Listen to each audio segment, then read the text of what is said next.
बुशरा परवीन, शासकीय high school Tamora, कुंडरदही Balod से आज मैं 10वीं के विद्यार्थियों के लिए ब्लूप्रिंट के हिसाब से 5 नंबर का क्वेश्चन लेकर आई हूँ। वो है भूगोल विषय से, टॉपिक है मृदा परिच्छेदिका। जब हम भू संसाधन की बात कर रहे होते हैं तो जो सबसे महत्वपूर्ण चीज है वो है मृदा। अब हम सबसे पहले मृदा के बारे में जानेंगे। पृथ्वी के धरातल की ऊपरी परत या मिट्टी जिस पर वनस्पति उगती है, वनस्पति हो, जीव जंतु हो या मनुष्य हो, सभी मिट्टी पर डिपेंड करते हैं। मिट्टी का निर्माण कैसे होता है, मृदा का निर्माण कैसे होता है? तो मृदा का निर्माण होता है चट्टानों के विघटन से, और उसमें जो प्रमुख कारक हैं वो है जलवायु और वनस्पति।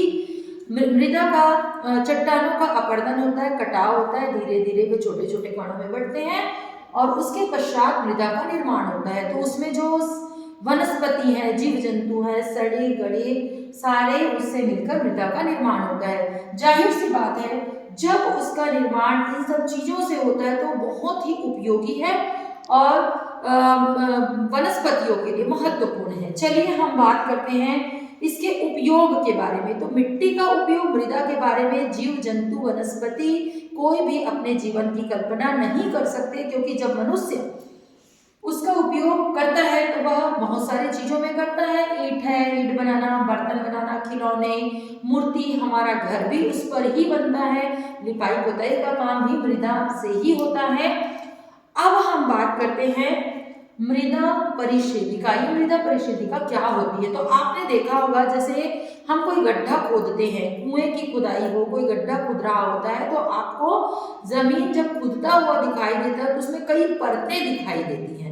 यही जो परत है, यही जो क्षैतिज परत है, वो मृदा परिच्छेदिका कहलाती है। आइए हम मृदा परिच्छेदिका को विस्तार से जानें। तो चलिए मैं आपको मृदा परिच्छेदिका के बारे में बताती हूँ। आपने देखा होगा मृदा परिच्छेदिका कई परतों में होती है। आप खुदाई करेंगे तो सबसे पहले ऊपर का भाग आता है जिसको हम जैविक परत बोलते हैं, तत्पश्चात थोड़ा सा बीच का भाग जिसको हम खनिज परत, और सबसे अंतिम में आधारी परत। हम यहाँ पर इसको आधार बोलते हैं, ठीक है।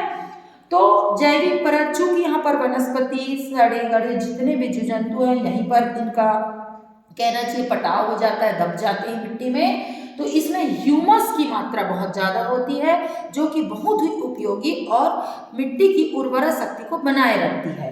दूसरी जो चीज़ है खनिज परत, तो यहाँ पर आप जब किसी भी प्रकार के पेड़ पौधों को उगाते हैं तो ये खनिज परत से उसको बहुत सारे जो महत्वपूर्ण उपयोगी उर्वरक जो शक्ति मिलनी चाहिए वो मिलती है। और जो अंतिम जो है वो है आधारी परत। आप बड़े बड़े वृक्षों को देखे होंगे, जब उनकी कटाई होती है तो जड़ें उनकी पूरी नीचे तक फैली होती है और यहीं से वो अपना संपूर्ण भोजन प्राप्त करते हैं।